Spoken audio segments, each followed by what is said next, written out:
estamos, muchachos? Bien, espero también estén todos bien de salud por casa. Ya estamos, ya mira, en la semana 15, ya tenemos, ¿no? Ya tenemos casi 3 meses, más de 3 meses juntos, ¿no? Ya nos vamos para los 4. Qué rápido pasa el tiempo, ¿no? Al toque, hijo. Ya estamos quincena de junio, ya casi. Ya se va junio. Llega el toque rapidito, julio, agosto, y ya estamos otra vez con la nueva fecha de examen, ¿no? A ir repasando, a ir estudiando, muchachos. Clase hecha, clase que ustedes revisan, repasan en casa, practican. Ya está. Ay, ay, ay, ahora sí. Practiquen, por favor, con preguntas de admisión, cómprense sus compendios, exámenes de admisión, repasen, resuelvan preguntas de ese tipo, ¿no? Ponerse las pilas, muchachos, que ya mira el tiempo apremia, ¿no? No espera. Así que a ir ahí poniéndole punche. Listo. Pues vamos a empezar por aquí con la clase de esta semana. ¿Ya está? Pero cansa, dice. Claro, todo cansa, hijo, ¿no? Cansa, pero que, digamos, que la recompensa o saber cuál será la recompensa sea tu motor y motivo, ¿no? Tu impulso para que todos los días te levantes y sigas preparándote, ¿no? Y es que cuando veas ese alcanzó vacante, ya tu historia habrá tomado un nuevo rumbo, ¿no? Entonces esas dos pequeñas palabras, alcanzó vacante, marcan un antes y un después en tu vida, ¿no? Así que cuando ingreses a la universidad, mira, tú vas a incluso ingresar en septiembre. No vas a comenzar ahí nomás automáticamente clases, sino que vas a tener un tiempo de descanso, ¿no? Hasta marzo o abril del próximo año. Entonces vas a tener tus días de vacaciones, tu día de descanso, ¿no? Así que a darle, muchachos. Recuerda, como vimos en la clase de Hegel, todo avanza de manera dialéctica, ¿no? No siempre vamos a estar motivados para levantarnos a estudiar, ¿no? Sino que también está lo otro, ¿no? La antítesis, el momento de negación, el momento de poca voluntad, de poco ánimo, siempre va a estar presente y tú tienes que saberlo, ¿no? No puedes negar esos momentos. Van a estar presentes, van a llegar, ¿no? Pero ¿de qué se trata todo esto? Se trata de que no te rindas, de que la antítesis no termine negándote para siempre, sino que más bien tú luches, ¿no? Luches por llegar a una nueva síntesis, luches por cambiar ese, por superar ese desánimo, ¿no? Y seguir avanzando. Recuerda, no todo es armonía, no todo es felicidad en la preparación. Vas a tener momentos de mucho ánimo, de mucha fuerza y voluntad, pero también vas a tener de lo otro. Entiende, va a llegar lo otro. ¿Y qué te queda? Luchar, luchar y no dejar de luchar. Así que ánimos a seguir jalando el barquito, a seguir ahí en la lucha. Ya está, yo sé que a veces es matado, cansado estar levantándose todos los días temprano, conectarse a la computadora, al celular, a la tablet, ¿no? Y estar sentado frente a la computadora 6 horas, quizá más, ¿no? Según su jornada. Algunos de ustedes hasta incluso entran a clase por la tarde también, ¿no? Entonces, se entiende, ¿no? Pero a darle con todo, muchachos, que ten en cuenta que después de septiembre vienen tus mesecitos de descanso, vienen tus días de descanso, de relajo, de vacaciones, para que festejes una buena Navidad, un buen año nuevo, ¿no? Para que te puedas ir al cine finalmente con total relajo y desparpajo, ¿no? Ya llegan esos días. Así que nada, muchachos, a seguir andando, a seguir caminando. Y ya está, que imposible no es, tampoco fácil, pero sí requiere de mucho esfuerzo, ¿ya? Vamos a darle con todo, muchachos, y de aquí tienen que salir los futuros sanmarquinos. Buenos días, buenos días.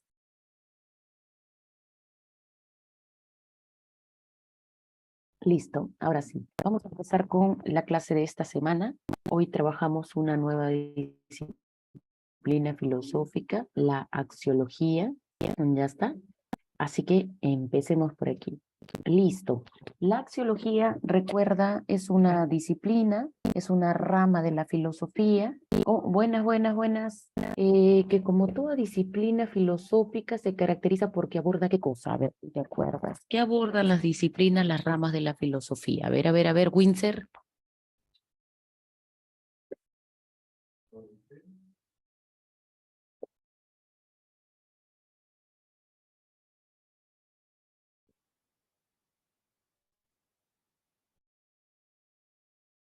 Ya está. ¿Qué aborda una disciplina? Teoría del valor, no. ¿Qué aborda una disciplina? ¿Por qué se caracteriza una disciplina filosófica? ¿Qué estudia? ¿Qué aborda? A ver, vamos, los espero. No me muevo de esta diapositiva hasta que me contestes. ¿Por qué se caracteriza una disciplina filosófica? ¿Qué aborda una disciplina filosófica? A ver, ¿por qué se caracteriza? A ver, Tatiana, te leo. Vamos. ¿Por qué se caracteriza una disciplina filosófica? ¿Qué aborda una disciplina filosófica? A ver, Fabricio, vamos, los leo. Carla dice rama de las disciplinas son ramas de la filosofía, pero ¿por qué se caracteriza una rama, una disciplina filosófica? Correcto, Fabricio. Ahí lo tienes resaltado encima, desgraciado. Lee siquiera, oye. Una disciplina filosófica se caracteriza porque aborda grandes problemas, ¿ya está? Grandes problemas. En este caso, por ejemplo, a ver si recuerdas, ¿cuál es el problema que abordaba en este caso la antropología filosófica? A ver, ¿qué problema abordaba? Así es, Carla, grandes problemas. ¿Qué problema aborda la antropología filosófica? Va a lavarse la cara, oye. La respuesta secas es el hombre o la condición humana. ¿Ya está? Si yo te preguntara cuáles son los problemas en torno al hombre que aborda la filosofía, ahí sí la respuesta sería el problema de la esencia, el problema del origen, el problema de la identidad. ¿Ya? A ver, ¿cuál sería el problema de la ética? ¿Qué problema aborda la ética? A ver, la ética. La moral, Estela, creo has querido decir. Correcto, moral, ¿no? El problema en la ética es cuando nuestras acciones son realmente buenas. ¿Qué es el bien? Correcto, correcto, Ariel. Ujú, ya está. Y esta disciplina filosófica que vamos a ver el día de hoy es la axiología. La axiología también aborda un gran problema. ¿Qué problema aborda la axiología? Correcto. El problema que va a trabajar la axiología será el valor o la valoración. ¿Ya? El valor o la valoración. ¿Listo? Así es, el valor o la valoración. Entonces vamos a resaltar, a subrayar por aquí el problema de interés, el objeto de reflexión de la axiología, el valor o la valoración, ¿ya? De hecho, la palabra axiología deriva de dos voces griegas. Axio deriva del griego axios. Ya está, axios. Y logía deriva del griego logos. Ya está. Profe, ¿y qué significa axios? Axios significa valor. Y logos significa estudio, tratado, pero también significa teoría. Por ende, la axiología es también conocida como la teoría del valor. Ya está, la teoría del valor. ¿Listo? Ahí tenemos entonces. En este caso, la axiología reflexiona sobre el valor o la valoración. La pregunta aquí es, profesora, pero ¿qué tiene que ver la filosofía con nuestra valoración? ¿Por qué la filosofía tendría que reflexionar sobre nuestra valoración, sobre nuestra estimación? Si somos nosotros los seres humanos los que valoramos o hacemos estimables las cosas. Fíjate, el problema aquí es el siguiente. El problema en torno al valor o la valoración que trabaja la axiología es quién determina la valoración. Préstame atención aquí. A la filosofía le interesa saber si las cosas, los objetos, por sí solos ya tienen valor, no monetario, sino, por ejemplo, ya son valiosas, ya son importantes, ya son interesantes, bellas. Las cosas, los objetos, por sí solos, ¿tienen valor o es acaso que no lo tienen? No tienen ningún valor, sino que comienzan a adquirir valor cuando a un sujeto, ya está, le parece que así debe ser. Es decir, el sujeto es el que otorga valor a las cosas. Es el sujeto el que dice, ah, este objeto es bello, ah, este objeto es valioso, ah, este objeto es interesante. Pero si no está el sujeto, profesora, este objeto por sí solo no lo tiene. La gran pregunta aquí es, ¿quién determina la valoración? ¿El sujeto otorga el valor? ¿El sujeto juzga como bellas, como honestas, como valiosas las cosas? ¿O será acaso que las cosas por sí solas ya tienen valor? Un cuadro, por ejemplo, una pintura, una obra de arte, un objeto, ya tiene valor por sí sola, independientemente de que haya o no un sujeto. Es más, que desaparezcan los sujetos.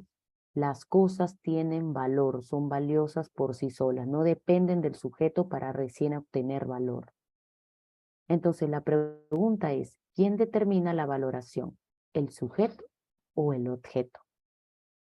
Usualmente creemos que somos nosotros, los seres humanos, los sujetos, quienes juzgamos como bellas las cosas, quienes valoramos las cosas. Si las cosas adquieren algún valor es porque así le parece al sujeto, ¿no?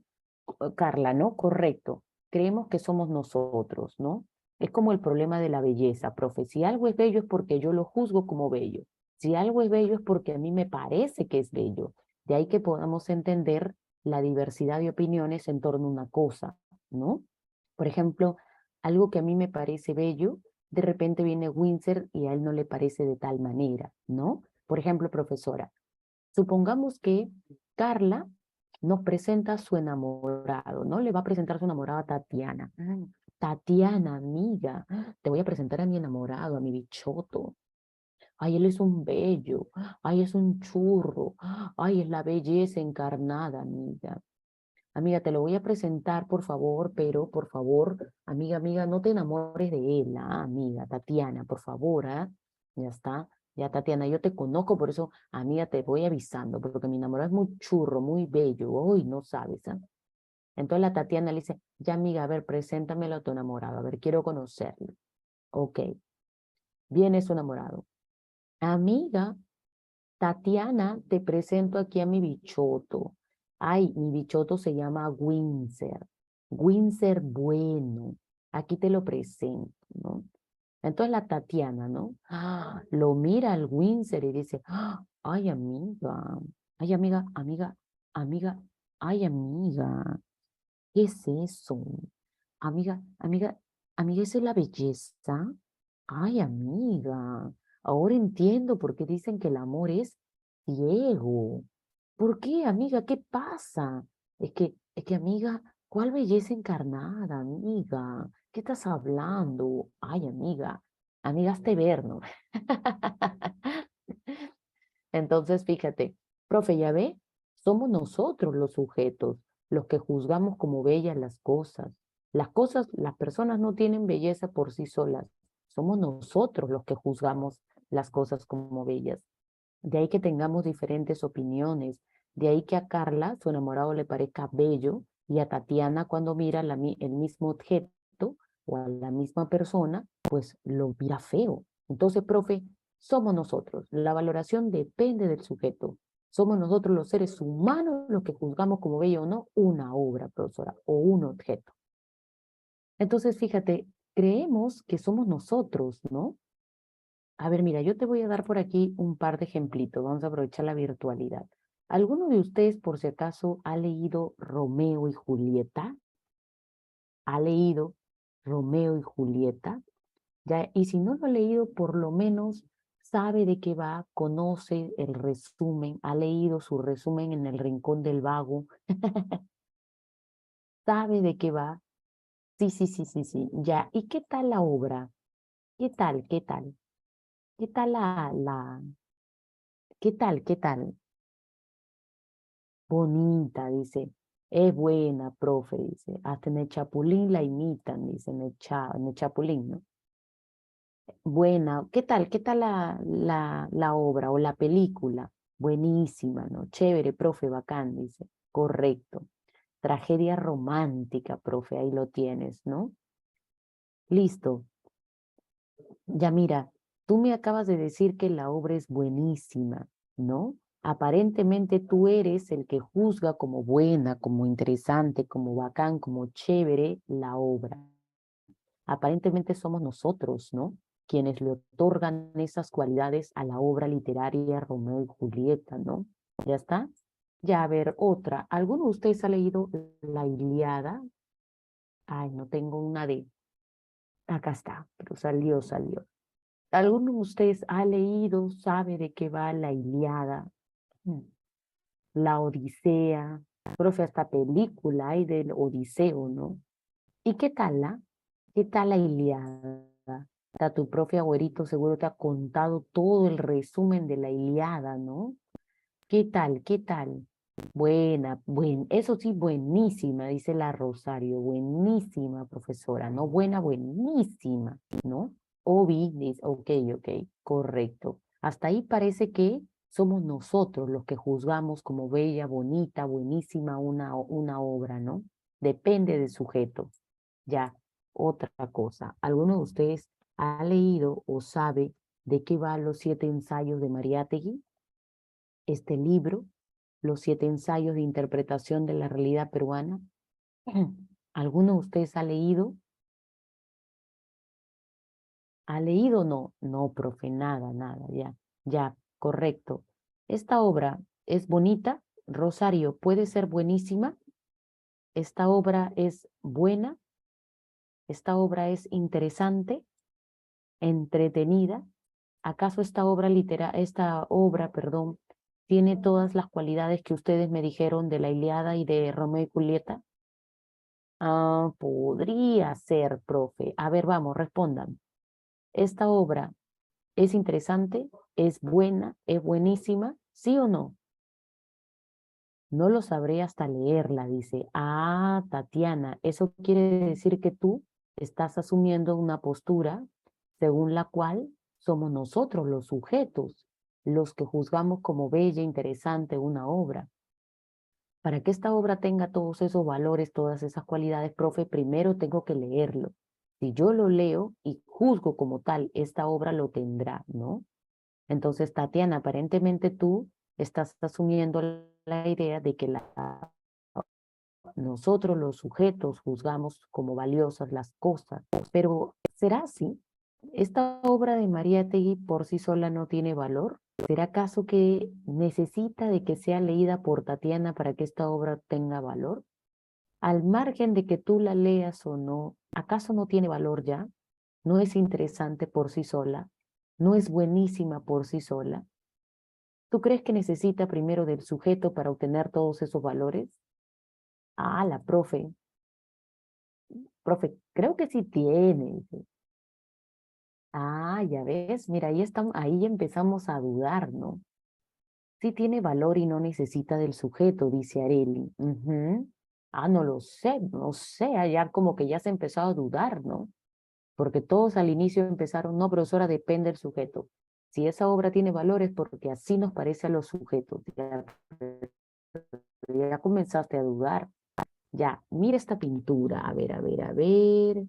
Miguel Ángel Buonarroti. Esculturas. Ojalá que aparezca. Acá apareció, acá apareció, acá está. Mira, esta es la obra que te quiero mostrar. Mira esta imagen, hijo. Ahora vamos a ver si acá se puede agrandar. A ver, a ver, a ver. A ver, a ver, a ver. ¿Dónde está? Acá está, mira. Mira esta imagen, ¿no? Mira, hijo, mira. Windsor, mira. Ay, profe, es mi cuerpo, el que quisieras tener, ¿no? Mira, mira, mira, mira esta obra hermosa. Qué guapo, dice. Este es el David de Miguel Ángel, ¿no? Ya está, se encuentra actualmente en Salud. Ya está. Se encuentra actualmente en el Museo del Louvre. Ya está. Pero supongamos que, mira, todo el mundo me ha dicho qué guapo, qué sexy esa obra, profesora, qué bella, qué hermosa. Oye, a propósito, en una clase, en un colegio, en un instituto, una profesora de arte mostró esta imagen a sus estudiantes. Llevó la imagen, ¿no? En físico y se la mostró a sus estudiantes, ¿no? Oye, la profesora fue expulsada de dicha institución por mostrar a calatos, hija. Espero no correr con la misma suerte por estar enseñándote esta pintura inocente, ¿no? Esta escultura inocente. Ya, listo. No, no, sí, en serio. Le expulsaron a la profesora, hijo, ¿no? Inocente, dice, por favor, Carla, por favor. Claro, Rosario. Ya, mira, mira entonces. Supongamos, hijo, que esta obra, la que tú has calificado con varios valores, supongamos que el Museo del Louvre está cerrado. Nadie entra al museo. Nadie observa esta escultura. La pregunta es, ¿esta escultura dejó de ser bella? ¿Dejó de ser valiosa por el mero hecho de que ya nadie la percibe? Cerramos el museo, nadie entra. Entonces, ¿esta obra perdió su valor? ¿Dejó de ser bella? ¿No es bella en sí misma? ¿No es valiosa por sí sola? No, dice, no sigue teniendo valor, profesora, sigue siendo bella. ¿A qué me estás queriendo decir? Que entonces los objetos tienen valor por sí solos. ¿Eso es lo que me estás queriendo decir? ¿Me estás diciendo acaso que esta escultura, al margen de que Valeria la vea o no, esta escultura ya es valiosa, es bella?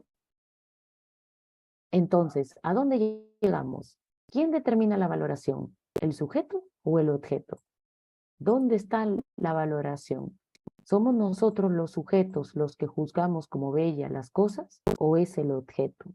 ¿Cómo es la cuestión? ¿Las cosas ya tienen valor por sí solas o son los sujetos los que otorgan valor? ¿Quién? Las cosas tienen un valor en sí mismas, universal, pero también el sujeto determina una cierta valoración a las cosas. O sea, ambos, Windsor. El sujeto, dice Carla. Ya, mira, esto es un problema filosófico. Vamos a ver qué es lo que dijeron los filósofos en torno a este problema. Vamos a ver quién determina la valoración, o el objeto o el sujeto. Vamos a ver.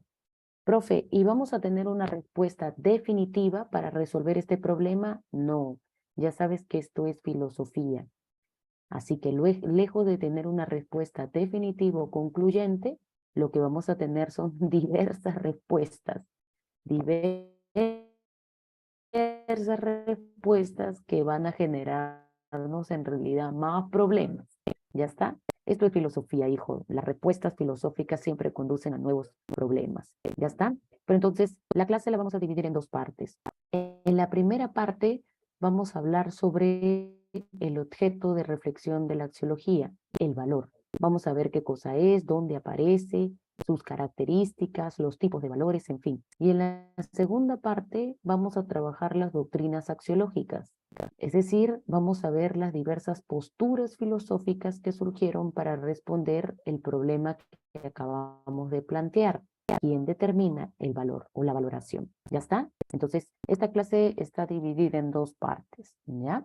Entonces, sin más preámbulos, empecemos hablando del valor. ¿Qué cosa es el valor? ¿Dónde aparece? ¿Ya está? Lo primero que vamos aquí a definir es dónde aparece el valor. ¿Ya? ¿Dónde aparece el valor? Y la respuesta es la siguiente. El valor aparece en una experiencia o en un acto llamado el acto experiencia valorativa. ¿Qué, profe? ¿Qué cosa es eso? Ah, pues mira, te lo explico por aquí. Para poder entender qué cosa es el acto valorativo y, y entender dónde ahí, en qué parte aparece el valor, primero te voy a explicar lo siguiente. El ser humano, nosotros los sujetos, los seres humanos,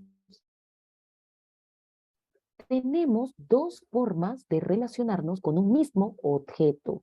Dos formas de relacionarnos con un mismo objeto. Yo tengo por aquí, fíjate, un sujeto. Vamos a llamarle a este sujeto, le vamos a dar nombre, ¿ya? Este sujeto será, a ver, este sujeto será el Windsor. Ya está, el Windsor hoy va a estar de modelo, ¿ya? Acá tenemos al sujeto, Windsor. Listo, ahí lo tenemos. ¿Ya está? Y por acá tenemos al objeto. El objeto, en este caso, fíjate, yo he colocado por aquí una película, Rápidos y Furiosos 10. Ya la fuiste a ver, ¿no? Ya fuiste a ver a mi Dominic, ¿no? Ya mira, el objeto podría ser una obra de arte, el objeto podría ser una persona, el objeto podría ser un paisaje, el objeto podría ser un hecho, ¿ya está? Entonces, el objeto puede representar varias cosas, no necesariamente tiene que ser una obra de arte. Me dejo entender, ¿no? Tú puedes cambiar el objeto, ¿ah? Puede ser una obra de arte, puede ser una persona, puede ser un paisaje, un hecho, etcétera. En el ejemplo que yo te he colocado por aquí, fíjate, mi objeto es una obra de arte. Entonces yo tengo por aquí al sujeto Windsor y tengo por aquí la obra de arte, la película, ¿ya? De hecho, el cine es considerado una bella arte, ya lo vamos a ver la siguiente semana. ¿Listo? Entonces, Windsor, el sujeto, tiene dos formas de relacionarse con este objeto. ¿Ya está? A esas formas que tenemos de relacionarnos le llamamos actos o experiencias. A la primera forma le vamos a llamar acto contemplativo y a la segunda forma le vamos a llamar acto valorativo. Ah, profe, ahí va a aparecer, ahí nos va a hablar del acto valorativo. Ajá. Profe, entonces, los sujetos tenemos dos formas de relacionarnos con un mismo objeto. O lo contemplamos o lo valoramos. Profe, eso significa que no son lo mismo, pero ¿cómo podría distinguirlos? Sencillito, mira, esto es lo más fácil que vas a ver. En el acto contemplativo, la conciencia del sujeto, ojo, la conciencia es del sujeto, la conciencia del sujeto en el acto contemplativo se caracteriza porque es neutral.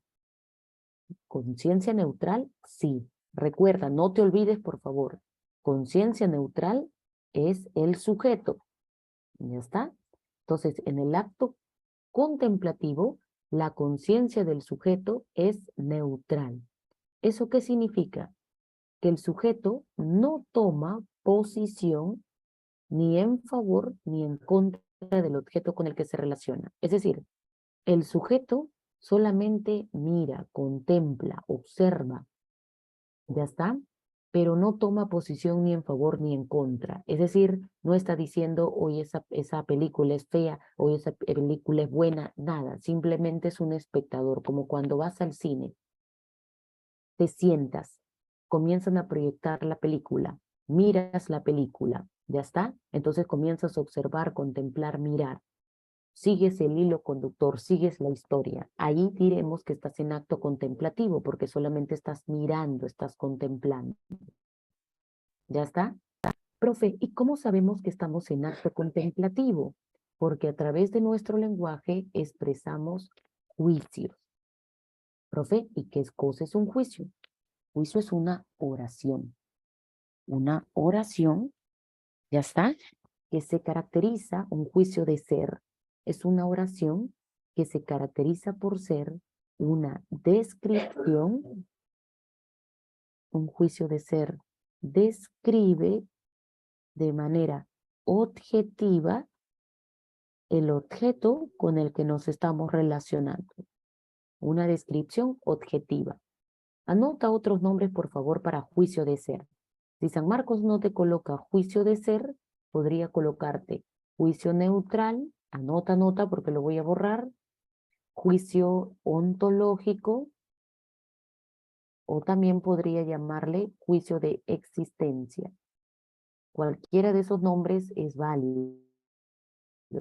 Juicio neutral, juicio ontológico, juicio de existencia o juicio de ser. Todos hacen referencia a una descripción objetiva. ¿Ya? ¿Listo? Espero que hayas anotado. Profe, ¿me podría dar un ejemplo de juicio de ser, de juicio ontológico, de juicio de existencia sobre el objeto? Claro, en este caso nos va a ayudar el sujeto Windsor. Windsor, manos al teclado. Windsor, tú eres el sujeto y el objeto es esta obra de arte, la película. Dame tú un juicio de ser, es decir, una descripción objetiva de la película. A ver, ¿qué podríamos decir? Descripciones objetivas, Windsor. A ver, ¿qué podríamos decir? Por ejemplo, hace un ratito, Estela nos dio un ejemplo, ¿no? Nos dijo, la película Rápidos y Furiosos es una película de acción. Correcto. ¿Ya está? ¿Listo? Otra descripción objetiva. A ver, ¿cuál podría ser?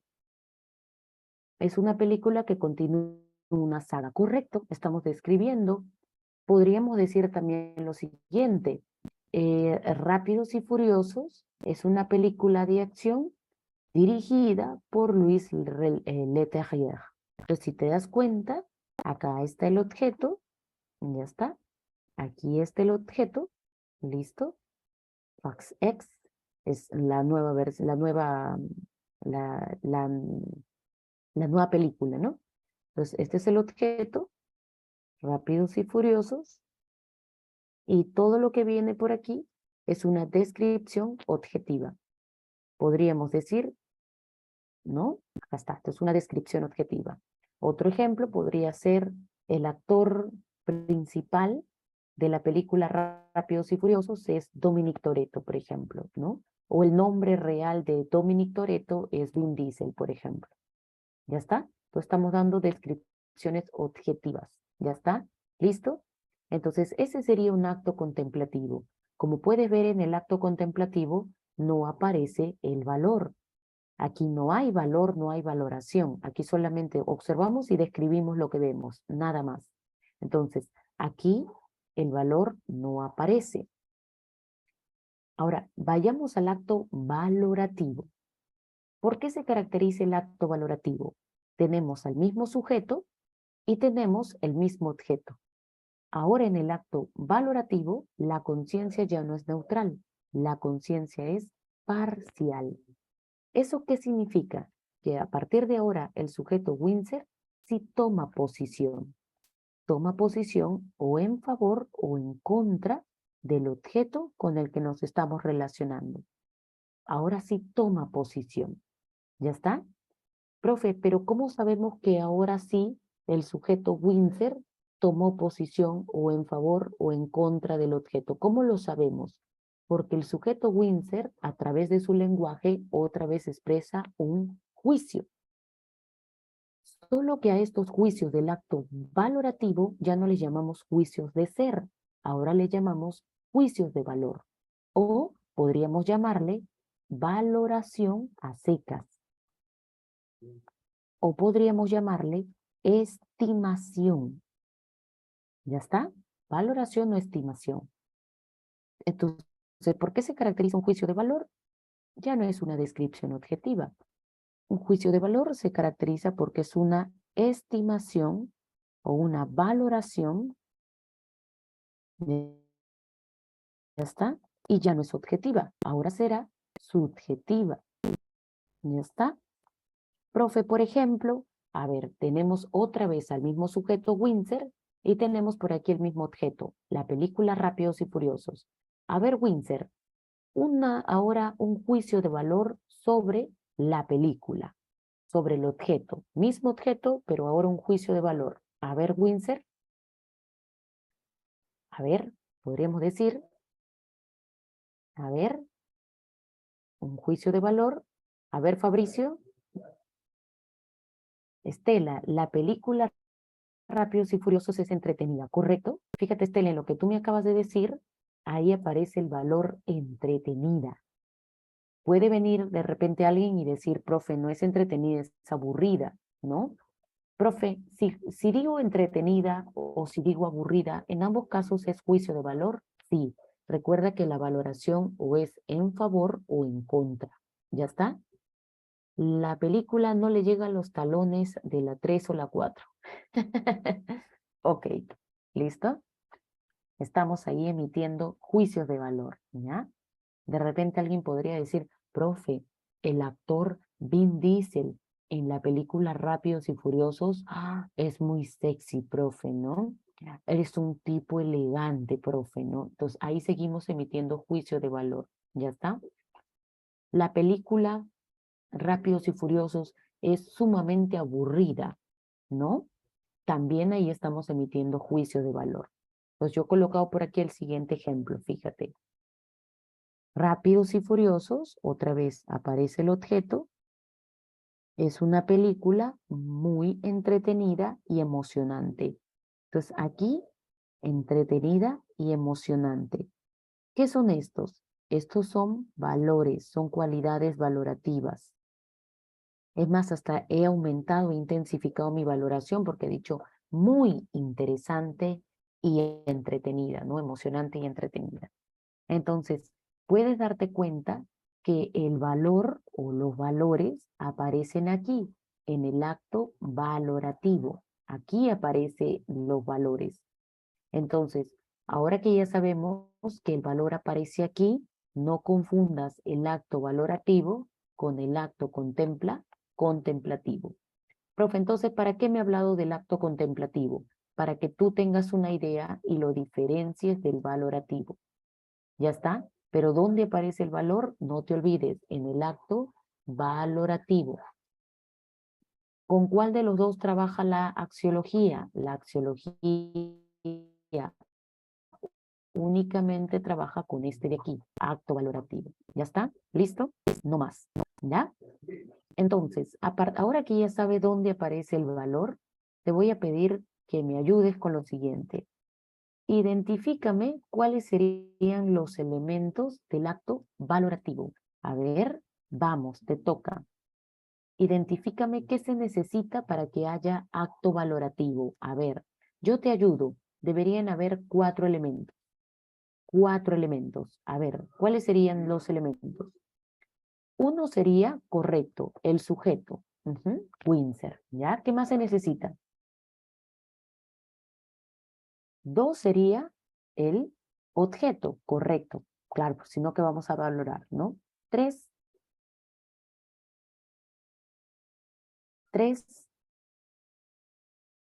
Estela dice la cualidad, ya, correcto, el valor, ¿no? Pero el valor, ¿dónde aparece, Estela? ¿Dónde aparece el valor? ¿Dónde aparecen los valores?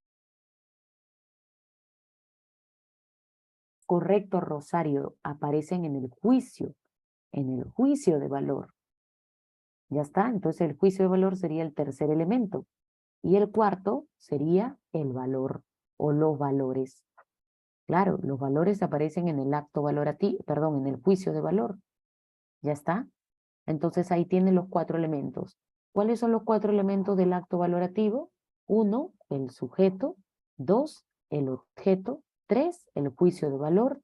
Y 4, el valor. ¿Ya está? ¿Listo? Esos serían los 4 elementos del acto o experiencia valorativa. ¿Ya está?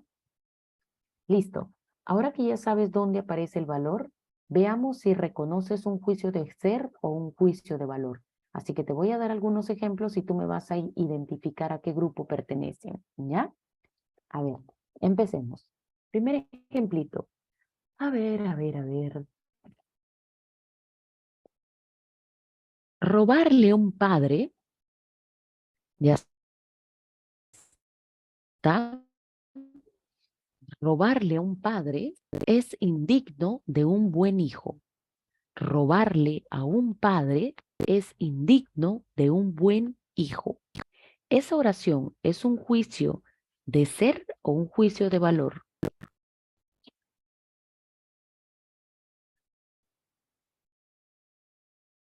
Correcto, un juicio de valor. Recuerda que para que sea un juicio de valor, tú tienes que identificar el valor. ¿Cuál sería el valor en ese juicio? ¿Cuál sería el valor? Indigno, correcto. Dos, ya está. Alan García fue el presidente más corrupto que tuvo el Perú. ¿Juicio de valor o juicio de ser?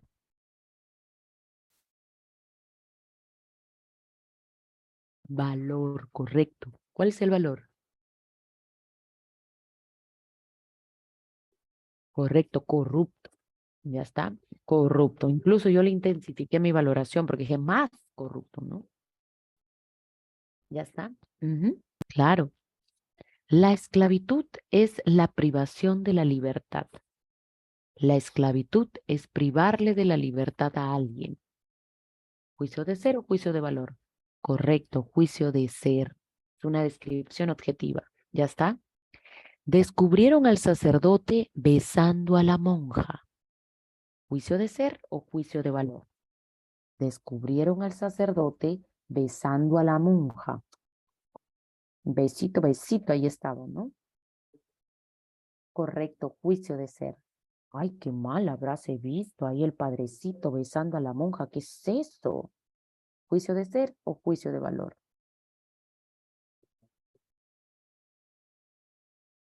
Ahora sí, juicio de valor. Correcto, muchachos. ¿Ya está?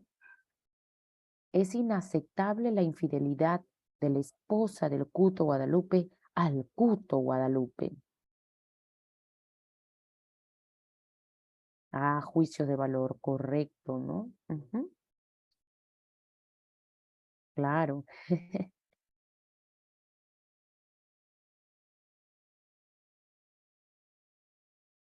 Ya está, ya está.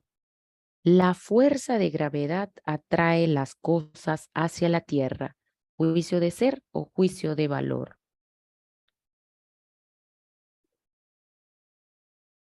Correcto. Ujú. A ver, una más. A ver, a ver, a ver. A ver, podríamos decir. Ya. La bomba atómica se arrojó sobre Hiroshima en 1945.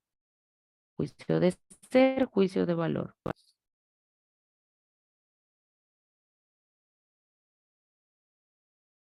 Juicio de ser, correcto. Ya está. Así es, ¿no? Listo, entonces ahí tenemos. Ya está. Muy bien, muchachos. Entonces hasta aquí se entiende, ¿no? Se entiende la diferencia entre juicio de ser, juicio de valor, se entiende, ¿no es cierto? Correcto, facilito, profe, ya está. Listo. Ahora que ya sabemos dónde aparece el valor, hablemos del valor. ¿Qué cosa es el valor? El valor es una cualidad, es una propiedad. ¿Ya está? El valor es una cualidad que nosotros solemos asociar con un objeto. Ojo que no estoy diciendo que el valor esté en el objeto, porque si yo digo que el valor ya está dentro del objeto, entonces ya habría resuelto el problema que planteamos al inicio. Pero yo no estoy diciendo que el valor está en el objeto, solamente estamos diciendo que los valores son cualidades que asociamos o relacionamos con objetos. Eso es cierto. Por ejemplo, yo tengo por aquí el valor interesante. Agarro este valor y lo asocio con un objeto, por ejemplo, un libro. Entonces yo termino diciendo, el libro es interesante. Entonces, este es el valor. Pero, ¿qué estoy haciendo con el valor? Relacionándolo con un objeto. Entonces, yo no digo fiel, yo digo la profesora de filosofía siempre es fiel. ¿Te das cuenta? Relaciono la fidelidad con la profesora. Entonces, Los valores son cualidades que siempre están relacionadas con un objeto. ¿Ya está? Por favor, Win, ¿será? En mi clase, ¿ah? Tu profesor es fiel y así es, dogma, dogma. Ya está. No discuta, por favor, ¿ah? Listo, entonces ahí tenemos los valores, ¿ya? Ahora, mira, cuando nosotros valoramos, suelen mostrarse algunas características en nuestra valoración. Para empezar, por ejemplo, a veces nosotros valoramos de manera polar. Entonces, la primera característica del valor o la valoración es la polaridad. Ahora, ¿por qué valoramos de manera polar? Porque todos los valores siempre tienen su contravalor, su opuesto. Todos, profe, todos tienen su contravalor, todos. Entonces, en la medida en que los valores tienen su opuesto, es que valoramos de manera polar, de manera no contrapuesta. Por ejemplo, a ver, juguemos un poquito. ¿Cuál es vayamos de lo más simple hacia ejemplitos más complejos, ¿ya? Pero, por ejemplo, ¿cuál sería el contravalor de bello, por ejemplo? Bello, feo, correcto, Estela, ya está. ¿Cuál sería el opuesto de, por ejemplo, placentero? A ver, ¿cuál sería el opuesto de placentero? El opuesto de placentero. El opuesto de placer, ¿cuál es? Estresante, doloroso sería, ¿no? Lo placentero, doloroso, ¿no? El opuesto, por ejemplo, es suculento, suculento. ¿Cuál sería el opuesto de suculento? Horrible. Insípido, ¿no? Insípido. Ya está. ¿Listo? También, por ejemplo, ¿no? ¿Cuál sería, por ejemplo, el opuesto eh, útil? De útil, por ejemplo. ¿Cuál sería el opuesto? Inútil, por ejemplo, ¿no? Inútil, ¿no?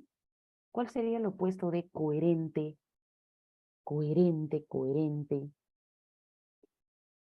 Incoherente, correcto. Por ejemplo, el opuesto de válido. ¿Cuál sería el opuesto de válido? El contravalor de válido.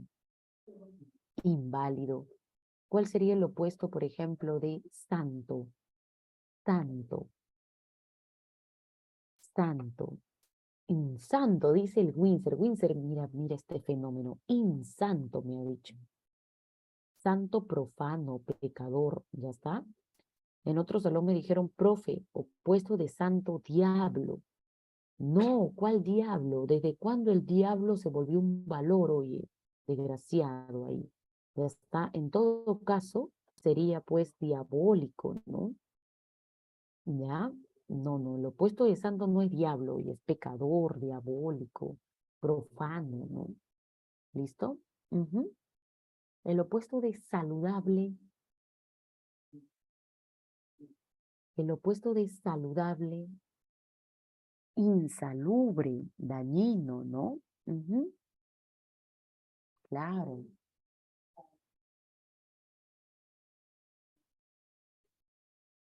El opuesto de elegante, el opuesto de elegante, a ver, elegante, guachazo, ¿no? Ordinario, ¿no? En otro salón también me dijeron, profe, ¿puede ser aesthetic? Ay, ay, ay. Aesthetic me dijeron, ya está. Ya, ok, podría ser aesthetic. La verdad que ni sé a qué se refiere a estético hoy en día. Justo de ello vamos a hablar la siguiente semana. Ya está, profe. Aesthetic es lo opuesto a lo bello, profe, opuesto a lo elegante. Ah, ya, ok. Acá me vengo a enterar, pues, ¿no? Ya está. Ah, mira, hasta donde sé la palabra aesthetic significa estética. Ya está. Aesthetic, dice la Dayana. Mira, ve, ya lo desgració ya tu compañero. Ya, ahí tenemos entonces. Vamos a ir explicando cada uno y luego vamos a dar ejemplos donde tú me vas a identificar cualquiera de estas características, ¿ya? Pasemos a la siguiente. Otra forma, ¿no? U otra característica que se expresa en nuestra valoración es la gradualidad. A veces también cuando valoramos, solemos nosotros intensificar nuestra valoración, o de menos a más o de más a menos. Lo cierto es que solemos intensificarla. ¿Ya está? Por ejemplo, a veces nosotros no decimos, como hace un rato, ¿no? No decimos, fue una película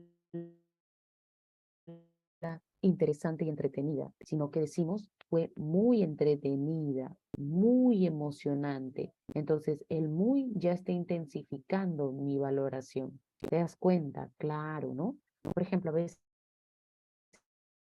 no decimos por ejemplo, hace un rato alguien me dijo, creo que fue Diana, ¿no? A propósito de la escultura El David, cuando pregunté o sobre el Romeo y Julieta, ¿no? ¿Qué tal? Y por ahí Diana creo que me dijo, es buenísima. Entonces, fíjate, Diana estaba intensificando su valoración, porque ella no dijo es buena, sino buenísima. Entonces, ese ísima expresa a intensificación, ¿no? Gradualidad. ¿Ya está? Por ejemplo, a veces nosotros decimos, ese libro es interesante, ¿no? Pero a veces cuando queremos intensificar la valoración, decimos, ese libro es más interesante, ese libro es muy interesante o ese libro es interesantísimo, ¿ya está? Entonces, cuando hacemos eso, ahí estamos nosotros intensificando nuestra valoración, ¿ya está? Entonces, no te olvides, podemos añadir el más. Podemos añadir el muy o simplemente el ísimo, ¿no? ¿Ya está? ¿Listo? No te olvides que puede ser de más a menos o de menos a más, ¿está? Por ejemplo, a veces yo podría decir, ¿no? Esa película fue buena, ¿no? Pero esta otra no fue muy buena, que digamos, ¿no? Entonces te estoy intensificando, pero hacia abajo, ¿no? Una es buena, la otra es buena, pero no tanto, ¿no? No llego a la polaridad, no estoy diciendo, esa película es buena y la otra es fea, no, no estoy diciendo, sino que una es buena y la otra es buena, pero no tanto, ¿no? ¿Listo? O podremos ser regular, ¿no? Entonces ahí estoy intensificando, de más a menos, ¿ya está? No es tan interesante, correcto, el tan, ¿no? Es poco, tan poco, ¿no? Ujú. Pues si ya yo no le agrego el tan, Estela, si yo de frente digo no es interesante, ya sería polaridad. Pero si yo le agrego no es tan interesante, no le agrego el tan o poco, ahí sí ya estoy intensificando hacia abajo. ¿Ya? ¿Listo? Correcto, muchachas. Y lo último, cuando nosotros valoramos o expresamos un juicio de valor, en nuestra valoración se suele manifestar una suerte de jerarquía. Es decir, cuando nosotros valoramos algo, se suele manifestar ahí la importancia que le damos a un valor con respecto a otro o a otros. Entonces, jerarquía hace referencia a orden de importancia, a orden de preferencia. Entonces, lo que claramente expresa que todos tenemos nuestra propia tabla de valores. ¿Qué cosa es una tabla de valores? Es esta pirámide que tienes por aquí, donde en la cúspide colocamos el valor que es más importante para nosotros y por debajo vamos colocando otros valores que ya van disminuyendo su importancia. Todos tenemos una tabla de valores y esta tabla de valores es diferente en cada uno, porque claramente de repente uno de los valores que para mí por debajo, uno de los valores, por ejemplo, a tu edad, por ejemplo, para mí era la puntualidad. Yo era muy impuntual a tu edad. Hoy en día ese valor estaría aquí, en la cúspide. ¿Ya está? Entonces, la tabla de valores cambia no solamente de persona, sino que también cambia en uno mismo según también las circunstancias, según también las experiencias de vida, ¿no? Entonces, todos tenemos una tabla de valores y esta es diferente. Y esta tabla de valores se hace expreso cuando nosotros valoramos. Por ejemplo, yo les digo lo siguiente, muchachos, yo amo mi trabajo, a mí me gusta enseñar, ¿ya? Y eso no es broma, me gusta enseñar, me gusta dictar, me gusta mi trabajo, amo mi trabajo. Más aún porque me dedico a enseñar algo para lo cual yo me formé profesionalmente, ¿no? Que es la filosofía. Entonces, porque yo soy filósofa de profesión. Entonces, me gusta enseñar, ¿no? Amo mi trabajo. Pero muchachos, yo desde ya les pido disculpas, porque el día que yo me enferme, yo no voy a asistir al trabajo. Por mucho que yo ame mi trabajo, no voy a asistir, porque para mí más importante que el trabajo es la salud. Fíjate, incluso hace unas semanas yo me enfermé, ¿te acuerdas? Y no estuve en clase, no entré. ¿Por qué? Porque yo he llegado a la conclusión hoy en día, a estas alturas de mi vida, que todo se puede hacer si tenemos salud, ¿no? Si tú tienes salud, puedes estudiar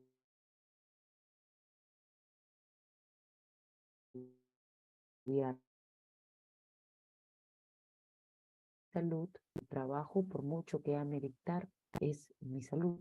Entonces, en lo que yo te acabo de decir, se expresa una jerarquía. Si tú dibujaras mi tabla de valores, verías que yo, por ejemplo, le he dado más importancia a la salud y por debajo de la salud he colocado el trabajo. Entonces, si te das cuenta, la salud y el trabajo no son polares, simplemente son valores diferentes. A uno le he dado más importancia que al otro. Entonces ahí se expresa jerarquía. Ya está, la jerarquía. Y lo mismo ocurre con todos ustedes. A veces cuando ustedes hablan, es fácil darse cuenta de a qué le dan más importancia, ¿no? Ya está, la salud por encima del trabajo. ¿Ya? Listo. Entonces, ahora sí, dicho, explicado todo esto, vamos con algunos ejemplos y tú me vas a identificar si en ese ejemplo se cumple la polaridad, la gradualidad o la jerarquía. ¿Ya está? Listo. A ver, empecemos. A ver, veamos por acá, ¿ya? Cuando estaba en la universidad, primeros años de carrera, bueno, yo ya trabajaba. Entonces tenía que dividir mi horario entre estudiar y trabajar, que es lo más difícil que hay. Y recuerdo que cuando ya eran época de finales y entregas de trabajos, yo pues me amanecía a veces tratando de estudiar para mis exámenes finales o para presentar mis trabajos. Y pues por la madrugada me daba hambre. Entonces yo había agarrado un mal hábito de comprarme una hamburguesa y tenerla ahí. Y si me daba hambre iba jalando pues papitas, seguía trabajando en la computadora o seguía estudiando. Un mal hábito, ¿no? Pero yo recuerdo que mi madre regularmente siempre se levantaba, entraba a mi habitación, ¿no? Y me veía pues comiendo eso, ¿no? Y mi madre me decía, deja de estar comiendo comida chatarra, eso es insalubre. Gracias. Eso es dañino para ti. Abre la refrigeradora, ahí hay vegetales, prepárate un sándwich. Eso es más, eso es saludable. ¿Qué haces comiendo eso? Ya. En en el llamado de atención de mi madre se expresa una característica de la valoración. ¿Cuál de ellas? A ver si te diste cuenta. ¿Cuál se manifiesta? Lo primero que tú tienes que hacer es identificarme los valores.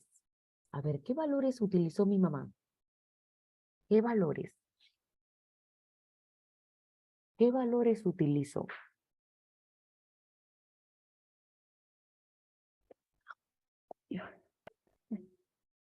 ¿Qué valores? Mi madre dijo, deja de comer esa comida chatarra, eso es insalubre.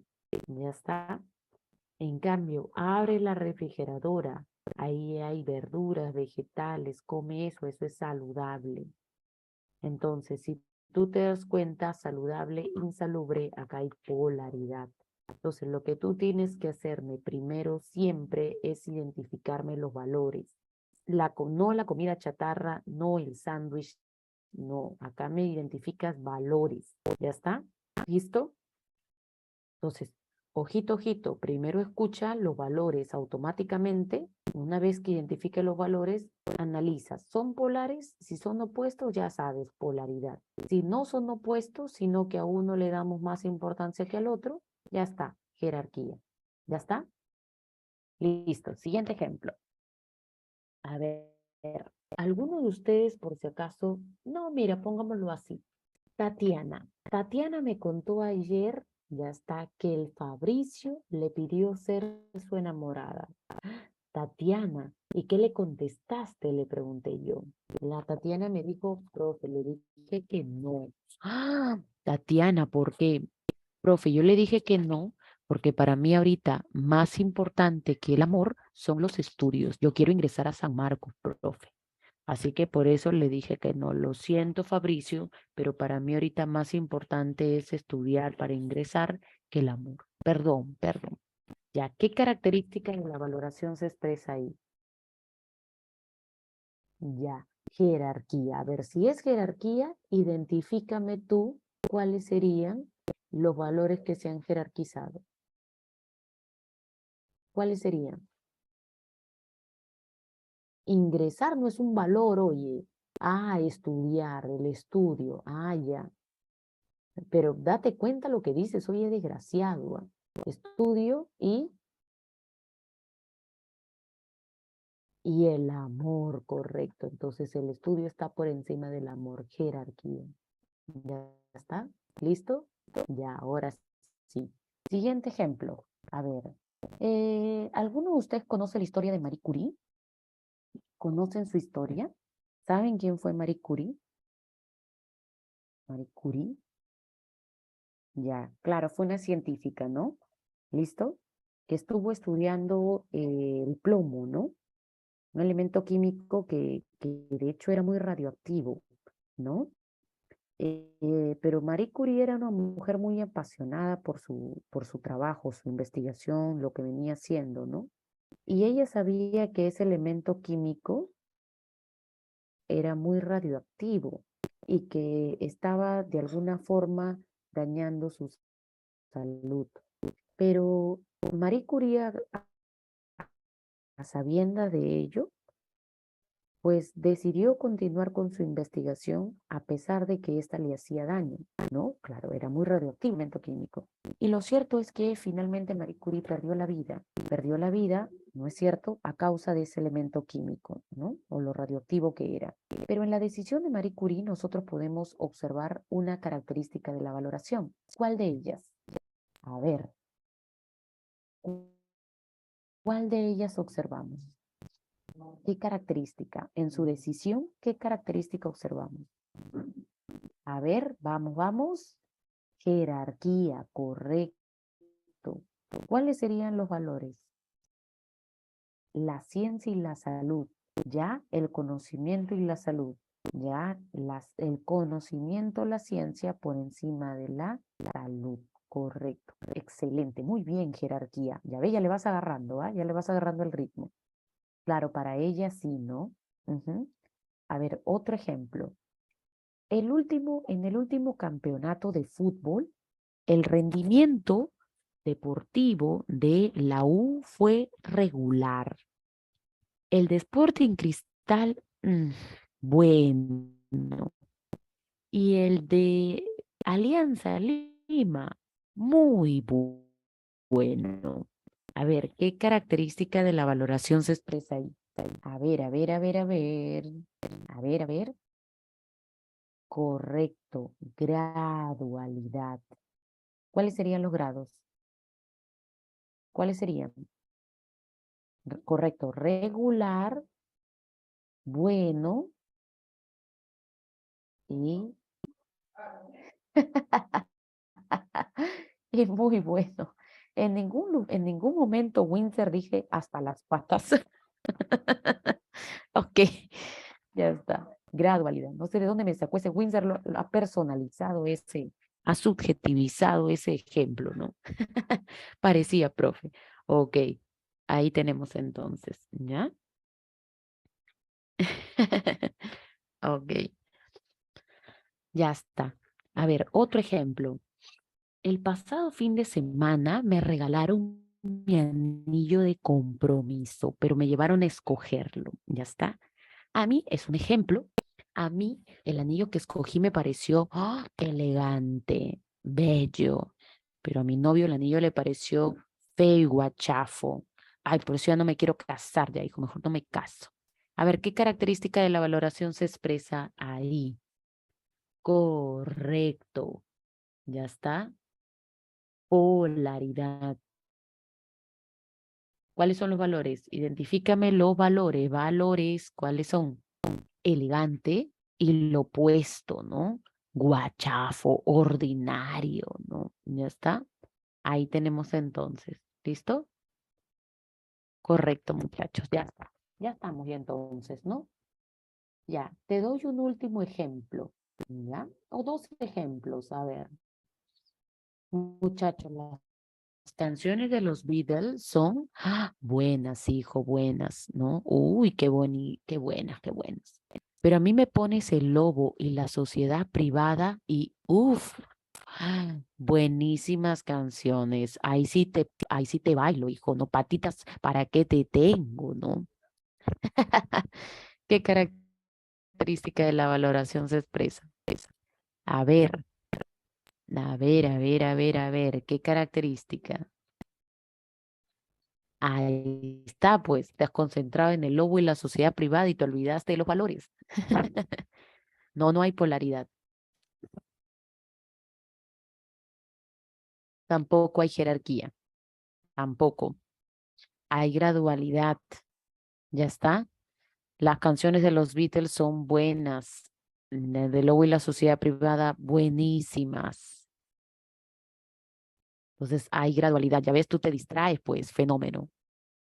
Ya. Y tengo un último ejemplo para ti. Ya que si tú me resuelves este ejemplo, ya, pues ya no, ya. A ver, muchachos. Ustedes saben que Aristóteles fue discípulo de Platón. Saben que cuando muere Platón, Aristóteles se retira de la academia, enunciando una frase que quedó para la historia. Aristóteles dice, yo Aristóteles soy muy amigo de Platón, pero más amigo que de Platón, soy amigo de la verdad. En esa frase, ¿qué característica de la valoración se expresa?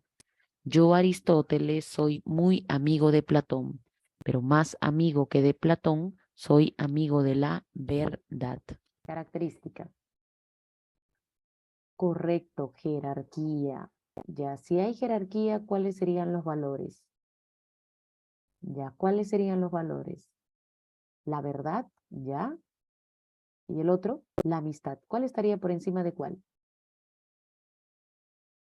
Correcto. En el ejemplo, la verdad estaría por encima de la amistad. Excelente, muchachos. Muy bien, los felicito. ¿Se entendió para todos? ¿Se entendió? ¿Se entendieron las características? Facilito, profe, dice. Ya estamos, ya, muchachos. ¿Ah? Listo. Lo último que nos queda por mencionar sobre los valores es su clasificación. Tienen por aquí una tabla donde tenemos los diferentes tipos de valores y tenemos ejemplos de esos tipos de valores. ¿Ya está?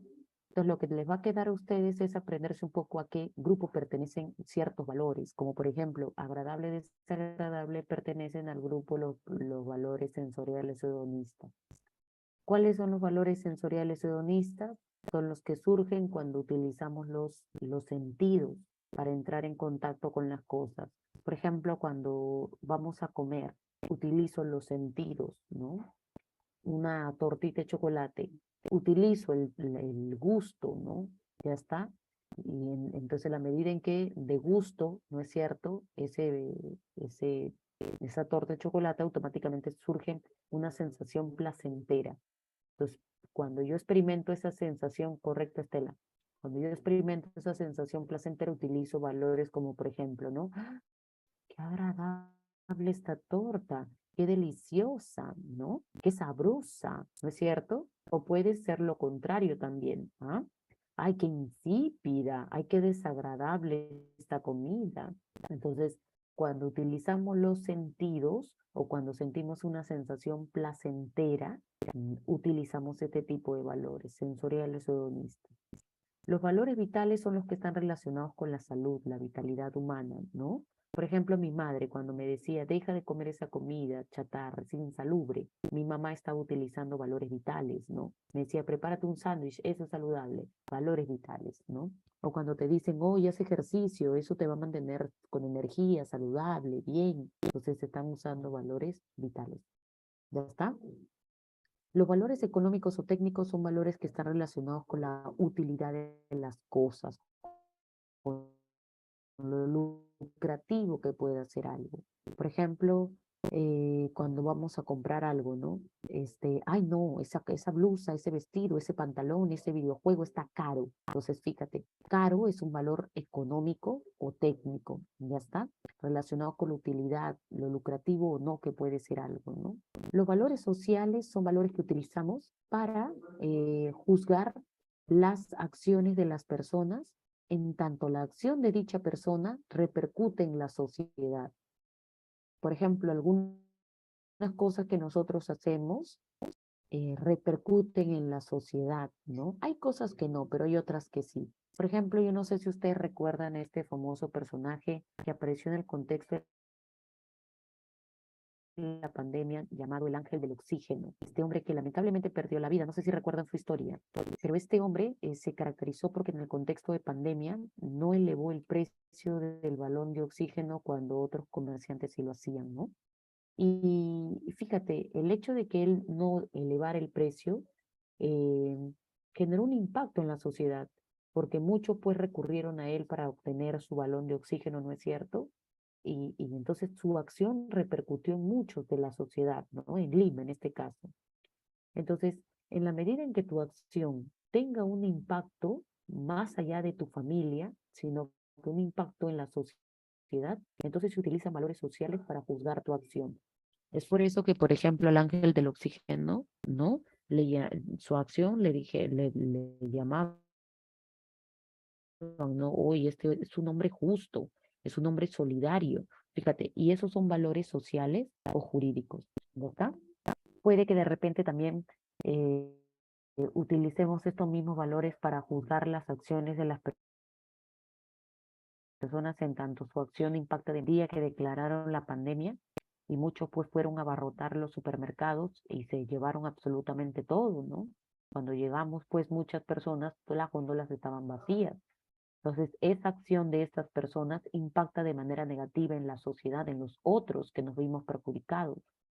Entonces, también ahí podemos utilizar valores sociales o jurídicos, ¿no? Qué egoísta estas personas, ¿no? Qué injustos, ¿te das cuenta? Si de repente, Windsor, tú decides hacer una colecta de frazadas, colchas y ropa abrigadora para llevarlo a las zonas de la sierra peruana, de repente donde están pasando mucho frío por las heladas. Entonces tú dices, vamos a hacer una colecta y comienzas a recolectar por acá, por allá. Entonces podríamos juzgar, Windsor, tu acción como justa, como solidaria, como digna. Entonces yo utilizo los valores sociales para juzgar tu acción. ¿Ya? ¿Ya? No me vayas a valores sociales con los valores éticos. Los valores éticos surgen para valorar las acciones de las personas, pero en tanto la acción no repercuta más allá de algo inmediato, ¿no? Por ejemplo, si yo, Estela, veo que estás cometiendo un acto de infidelidad, yo utilizaré valores como malo, incorrecto, deshonesto. Tu infidelidad, Estela, no afecta a la sociedad, quizá a personas cercanas a ti, obviamente tu familia, pero un acto de infidelidad no tiene pues un impacto en la sociedad, ¿no? En este caso, por ejemplo, la infidelidad del Cuto Guadalupe al Cuto no tuvo un impacto en la sociedad, no repercutió, no fue algo que haya tenido un gran impacto, ¿no? Más sí para su familia directa, ¿no? No, profe, sí tuvo un impacto en la sociedad. ¿Por qué? Ahí en otro salón me dijeron, profe, porque se vio dañada la fe, profe, la fe. ¿Cuál fe hoy, fenómeno? Ya, entonces no vayas a confundirlos, ¿ya? Los valores religiosos son los valores que usualmente se utilizan en el ámbito de la religión, ¿no? Por ejemplo, en este caso de según tú cumplas o no ciertos mandatos, ciertas formas de vida cristiana, pues dentro de la religión se utilizan estos valores, ¿no? Por ejemplo, la vida del Papa es sagrada, ¿no? Oye, no seas pecador, no seas profano. Entonces, en la medida en que se cumpla o no los mandatos o las formas de vida cristiana, suelen recurrir a utilizar este tipo de valores religiosos, ¿ya? Y si hablo, por ejemplo, de una congresista que se aprovecha de su posición, claro, ahí sí podríamos utilizar sociales o jurídicos, Rosario, ¿ya? Hasta éticos, ¿no? En el fondo, hijo, En el fondo, Rosario, cuando queremos juzgar, por ejemplo, una cosa, podemos utilizar cualquiera de estos valores, cualquiera, ¿ya está? Solo que aquí se está un poco tratando de ordenar los valores en una clase, ¿no? Se están tratando de organizar, sistematizar, ¿ya? ¿Listo? Ahí tenemos. Profesora, un ejemplo de polaridad serían los kantianos y los hedonistas. Pero Jason, recuerda que cuando hablamos de polaridad tiene que haber valores. Los kantianos son valores, Jason. Los hedonistas es lo opuesto, el opuesto valor al valor kantiano. Entonces, cuando hablamos de polaridad, tiene que haber valores. Por ejemplo, polar, sabroso, insípido. Saludable, insalubre. Son valores, ¿ya? O quizá dame un poco más de contexto con respecto a tu pregunta, Jason. Dice, entonces una persona con una acción puede tener varios tipos de valores. Sí, solamente que aquí tratamos de ordenarlos, ¿no? Pero déjeme terminar. Los valores estéticos son los que utilizamos para valorar la belleza, ¿no? Bello, feo, elegante, guachapo, ridículo, ordinario, ¿no? Los valores teóricos o cognitivos son los que utilizamos para valorar un conocimiento, ¿no? Por ejemplo, si yo leo un artículo científico, yo podría decir, ese artículo científico tiene información verdadera, tiene información racional, válida, lógica. Entonces, ¿qué tipo de valores estoy utilizando para valorar o juzgar ese artículo científico? Valores teóricos o cognitivos. ¿Ya está? Pero mira, Rosario, cuando yo leo, por ejemplo, un artículo, podría decir, ese artículo contiene información verdadera, lógica, pero al mismo tiempo información armoniosa e información, digamos, estructuralmente hablando, bella. ¿Te das cuenta? A veces cuando nosotros hablamos, podemos mezclar los valores, ¿no? Pero aquí lo que se intenta hacer es un poco ordenarlos, organizarlos, clasificarlos, ¿ya? Ahora, ¿cómo podría preguntarle San Marcos sobre este punto? San Marcos te podría dar un ejemplo, una situación, en ella mencionarte algunos valores y pedirte que tú indiques a qué clase pertenecen los valores que te han mencionado. Vamos con un ejemplo. Supongamos que lo siguiente sea una pregunta de examen de admisión. San Marcos te pregunta, a ver, el último artículo, ¿no?, sobre el calentamiento global de la revista Nature contiene información, ¿no?, lógica y coherente a juicio de científicos de Estados Unidos.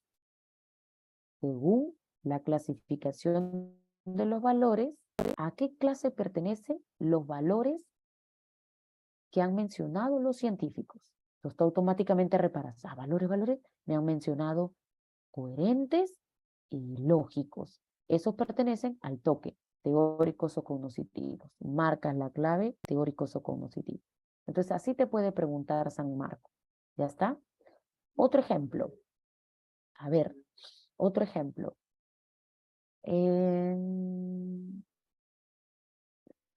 Ricardo Morán es un crítico de cine quien ha asistido a ver la última entrega de A su madre los amigos.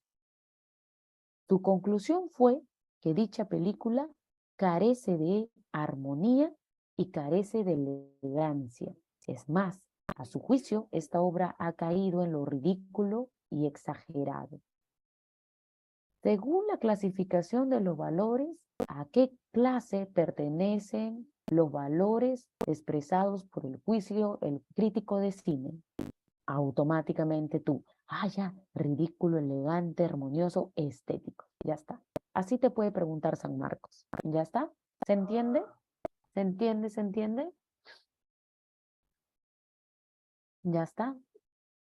Mis combinado, a ver, combinado, Chaquelestela, a ver, ya, a ver, vamos a hacer el esfuerzo.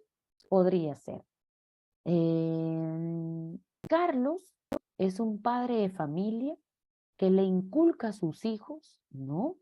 De repente, no tirar basura en la calle, de repente, plantar un arbolito, ¿no?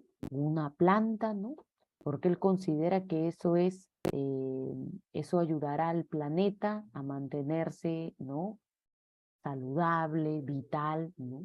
En cambio, Rosario, la madre, ¿no? Con sus ideas cristianas, inculca más bien a sus hijos la lectura de la Biblia, ¿no? El ayuno, ¿no? Porque considera que eso es lo más importante en la vida, ¿no? Ya está. Si se quiere llevar una vida santa, ¿no? Según la clasificación de los valores, ¿a qué valores le da importancia el padre y la madre? A ver, correcto. Vital es el padre, religioso es la madre. ¿Ya está, Estela? ¿Quién me preguntó? Estela, creo fue, ¿no? ¿Listo? Ya, Estela, me has hecho imaginarme una situación. Ya, en realidad todo me he imaginado. Listo. Ahora sí, ¿se entendió? Se entendió, creo, ¿no? Vamos con la segunda y última parte de la clase. Esto sí es sencillo, esto es facilito, solamente necesito que me sigas el hilo conductor, ¿ya? Esto es sencillo, esto es fácil, esto es bien puntual, solamente debes seguirme el hilo conductor. ¿Ya está? Sígueme, sígueme. A ver, recuerda que las doctrinas axiológicas surgen para resolver el problema que habíamos planteado al inicio. ¿Quién determina la valoración? ¿El sujeto o el objeto? En este caso vamos a tener dos posturas bien opuestas. De un lado tenemos al objetivismo y de otro lado tenemos al subjetivismo. Cuando le preguntamos al objetivismo si el valor existe y dónde está el objetivista nos responde, el valor sí existe. Ahora, ¿dónde está el valor? El objetivista dice que el valor es independiente del sujeto. Es decir, que desaparezcan los sujetos no hay problema. El valor sigue existiendo. ¿Ya está? El valor existe por sí solo, no necesita del sujeto. Ahora, ¿qué nos dice el subjetivista? El subjetivista nos dice que el valor sí existe y además añade que el valor depende del sujeto. ¿Eso qué significa? Que si desaparece el sujeto, ¿quién desaparece con él? Claramente desaparece el valor. Por tanto, para el subjetivista, el valor depende del sujeto. El sujeto es el que otorga valor a las cosas. Si algo adquiere valor, es porque así le parece al sujeto. ¿Ya está? Entonces, uno subjetivista, el otro objetivista. Vayamos con el objetivista, quienes dicen que el valor no depende del sujeto. ¿Ya está? Sí, en breve, Fabricio, vamos despacio, vamos despacio. Volvemos al objetivista. Los objetivistas dicen que el valor no necesita del sujeto. Pero si no necesita del sujeto, ¿dónde está el valor? Aquí se abren dos variantes. Objetivismo naturalista y objetivismo idealista. El representante del objetivismo naturalista es el filósofo Herbert Spencer. ¿Ya está?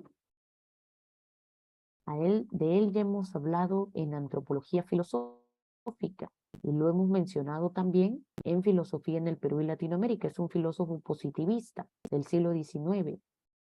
Representante del objetivismo idealista, por aquí, Platón. ¿Qué dice Spencer? Spencer dice que el valor no lo otorga el sujeto. Para Spencer, el valor ya está dentro de las cosas. El valor está en las cosas. El valor es intrínseco a las cosas. Está in situ en las cosas. Está dentro de las cosas. ¿Eso qué significa? Que para Herbert Spencer, por ejemplo, los 7 ensayos de Mariátegui, así lo hayan o no leído, tiene valor en sí mismo. Es bello, es interesante y tiene todas las cualidades que lo hacen valioso. La escultura del David, aunque tú no la veas, aunque nadie la vea, esa escultura por sí sola tiene valor.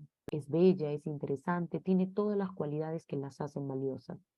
En este caso, Fabricio, según Spencer, tú serías bello al margen de si a Tatiana le parece que lo eres o no. En todo caso, Spencer diría, Tatiana tendría que tomarse el tiempo y la paciencia para descubrir lo bello que ya hay en ti.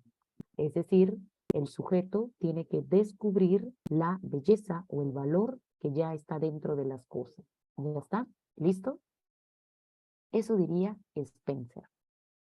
¿Qué diría Platón? Platón va a decir que el valor, los valores, no dependen del sujeto, pero tampoco es que están dentro de las cosas. Para Platón, los valores son ideas. Y si son ideas, pues no habitan este mundo. Los valores habitan el mundo inteligible. Entonces, yo recuerda tú también nuestra clase de Platón. Para Platón existen dos mundos, el mundo sensible y el mundo inteligible. El mundo sensible está habitado por cosas, pero también se encuentra el sujeto, el ser humano. El mundo inteligible está habitado por ideas. Ya. Yo recuerdo haberte explicado que dentro del mundo de las ideas hay 4 tipos de ideas, cuya idea suprema es la idea del bien. En esa clasificación se encuentran los valores. Entonces, ¿qué son los valores para Platón? La justicia, la belleza son ideas. Y si los valores son ideas, ¿dónde habitan? En el mundo inteligible. Entonces, Platón va a decir, los valores no necesitan ni de las cosas ni del sujeto. ¿Ya está? Eso diría Platón, los valores son ideas. ¿Ya está? Aristóteles sería, acá lo vamos a encontrar Aristóteles. Mira, vamos con los subjetivistas. Los subjetivistas dicen que es el sujeto el que otorga valor. Algo es valioso en la medida en que el sujeto así lo crea conveniente. Y aquí se abren 3 variantes. Subjetivismo hedonista, cuyo representante sería Epicuro. Tenemos al subjetivista utilitarista, cuyo representante sería John Stuart Mill, y Jeremy Bentham. Profe, son lo mismo de la ética. Ajá. Y el subjetivismo eudemonista. Aquí Winsor estaría Aristóteles. ¿Ya está? Aristóteles. Ahora, ¿qué dice Epicuro? Epicuro dice que es el sujeto el que otorga valor. Es el sujeto el que juzga como valiosa una cosa. ¿Eso qué significa? Que para Epicuro una cosa obtendrá valor, una acción será valiosa para el sujeto en la medida en que éste le reporte una sensación placentera. Solo a él, solo a mí. Es decir, como sujeto, yo voy a valorar una cosa, una persona, una acción, en la medida en que ésta solo a mí me genera algún tipo de placer. Por ejemplo, cuando leo una novela, me entretengo tanto, me causa tanto placer, que me desespero por tratar de acabarla ya rápido. Estoy entretenida leyendo esa novela. Entonces, en la medida en que esta novela, la lectura, me causa una sensación de placer, entonces yo valoro esa novela. Como las películas, las series. ¿A quién no le ha pasado que de repente se entusiasmó tanto viendo una serie, te encantaba tanto, te generaba esa sensación placentera, ¿no? Que querías terminar la serie y la terminabas en un día, en 2 días máximo. Entonces, luego cuando tú terminabas de ver, decías, esta serie es buena, es buenísima. Entonces, ¿por qué la valoras de esa manera? Porque te ha generado algún tipo de placer. Entonces, Epicuro va a decir, una cosa será valiosa en la medida en que genere sensación placentera. Recuerda que lo opuesto al placer es el dolor, lo que significa que si algo te genera dolor, pues ya no lo valoras, lo rechazas, ¿no? ¿Listo? Ah, claro, ahí lo tenemos, ¿no? ¡Au! El subjetivismo utilitarista dice, una cosa o una acción será valiosa. Oye, Lincoln, mira, tarde has entrado, Lincoln. Te hemos estado esperando desde temprano. Puede ser posible, Lincoln. Entonces, un utilitarista diría, una cosa o una acción será valiosa en la medida en que sea útil o beneficiosa para la mayoría de personas. Fíjate, ya no solo para mí, sino para la mayoría de personas. ¿Ya está? Profe, para ellos la muerte no es algo doloroso. La muerte, ¿para quién es este Jason? ¿Para los hedonistas? Lo que pasa, Jason, es que ellos, el hedonismo, el Epicuro, en este caso tiene una perspectiva sobre la muerte. Y es que Epicuro piensa que no deberíamos tenerle miedo a la muerte, sino que en este caso deberíamos aceptar la muerte como parte de nuestro proceso de existencia. La muerte es algo que va a llegar y eso no debería atormentarnos. Dice Jason Epicuro que en realidad la gente no le tiene miedo a la muerte en sí. A lo que la gente le tiene miedo es a todas las ideas que se han hecho post-muerte. Entonces, a lo que le tenemos miedo es así me voy a ir al infierno, me voy a ir al paraíso, así me voy a ir al purgatorio. Entonces, en realidad, a lo que la gente le tiene miedo no es a la muerte en sí, sino a todas esas ideas que se han hecho post-muerte. Entonces, Epicuro va a decir, no deberíamos tenerle miedo a la muerte. Lo único que va a ocurrir cuando nosotros vayamos a morir es que nuestros átomos se van a disgregar, porque estamos hechos de átomos. El día que te mueras, tus átomos se disgregan, se separan. Y eso es todo lo que va a pasar. Entonces, la muerte no sería algo doloroso para ellos, sino algo que tendríamos que aceptar, ¿no? O en todo caso, si generaría algún tipo de dolor, pues tiene que ser un dolor que se pueda soportar, ¿no? Si entendemos primero que la muerte es parte del proceso de existir, ¿no? Pero si no lo entendemos así, claro que sí generará dolor, ¿no? Para quien no lo vea desde la perspectiva de Epicuro, ¿no? Pero bueno, ahí lo tenemos. Ya, les decía, los utilitaristas van a decir que una cosa, una acción es buena, es valiosa en la medida en que es útil para la mayoría de personas. Si te das cuenta, aquí ellos están aplicando el principio utilitarista, ¿no? De ética, solo que aquí no hablan de lo bueno, hablan del valor, de lo valioso, ¿no? Por ejemplo, en este caso, la compra de protectores faciales que hizo el gobierno en el contexto de pandemia, una decisión valiosa, además de buena, ¿no? Pero fue valiosa. ¿Por qué fue valiosa? Porque ayudó, fue útil para la mayoría de personas, ¿no? Por ejemplo, el que Windsor recolecte chompas para llevarlo a provincias del Perú. Entonces, esta acción es valiosa para los utilitaristas. ¿Por qué? Porque va a beneficiar a la mayoría de personas. ¿Listo? La construcción de una losa deportiva podría ser también, es una acción a considerar valiosa porque beneficia, ¿no? En la medida en que es útil para la mayoría de personas, ¿ya? Eh, también, por ejemplo, Estela, ¿no?